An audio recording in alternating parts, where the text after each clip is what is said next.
Welcome to the Secret Sauce of Outsourcing podcast that's dedicated to making you better at outsourcing to the Philippines. This is episode 200, frequently asked questions about the 13th month.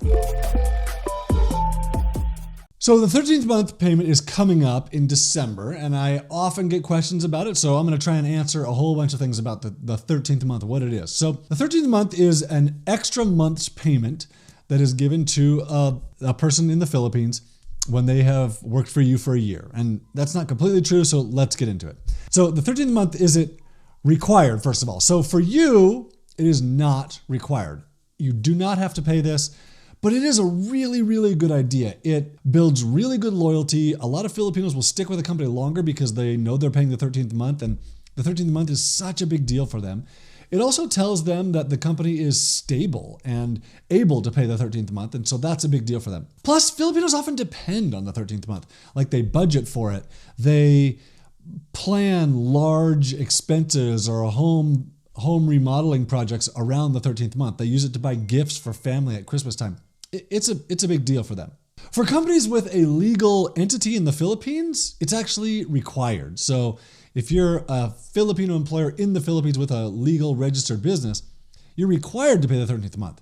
For you, you're not a legal entity in the Philippines. You're not required to pay this, but it's still a really, really good idea. So when do you pay this? Well, it's paid in December, and typically the earlier in the month, the better. Or at least they'll like it better if you pay it earlier in the month. Also, just because it's paid in December doesn't make it a Christmas bonus. It's actually not a Christmas bonus. It's part of their annual salary. And if you want to pay a Christmas bonus, that's a separate thing. We pay a Christmas bonus. So how do we compute for the 13th month? So let's say someone works for you all year long. They've worked for 12 months. You pay them the same salary every month. You pay them $500 a month. You're going to pay them in December. You're going to pay them November's salary. On December 1st, you pay them November's salary.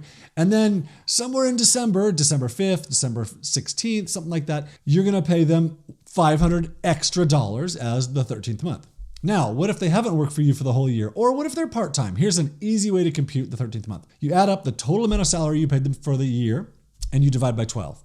So if they worked from like March to December, or if they work on an hourly basis, or if they got paid different amounts each month, it doesn't matter. Just add up the total amount you paid them throughout the year, divide by 12. That's the total amount of the 13th month. Another thing that I've had people ask me is about the training period. Like, I hired my VA in September and they spent a month in training. Now, when do I compute for the 13th month? Is it when they started training or at the end of training? Well, it doesn't really matter, as long as you both understand when it starts. Typically, it would start after the training period, but for us, we would start it on the date that we had them start. Also, if you hired someone like in November, well, they're not really eligible for the 13th month. Typically, they have to work for you for 3 months or more through the year to be eligible to receive a 13th month payment. So if they worked for you for 3.5 months, you're going to add up the total you paid them, divide by 12. It's going to be a small amount. It's not going to be a full month's salary that you pay them. It's going to be a smaller amount, but that typically, if they've worked for you for at least 3 months, then they're eligible for the 13th month if you're paying it.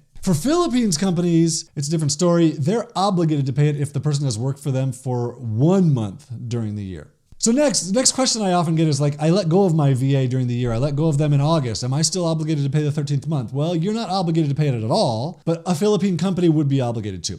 So in my opinion, should you pay the 13th month? Yes, you should, unless you maybe gave them a big severance pay or something like that. But consider that the 13th month should still be part of it. If they work for you from January to August, then you're going to add up the total amount, divide by 12. You can pay that when you let them go. You can wait till December to pay it. But that's the only way they're getting a 13th month is from their employer who employed them during that time. The next person who hired them in September is going to take September, October, November payments, add those up and divide by 12, and they're only going to get a small 13th month payment total. So if they work for you for part of the year, yeah, that would be a good idea to include it. Last kind of common question that I get is, your OFS work for you on a per project basis. Should you pay the 13th month? Well, this is completely up to you.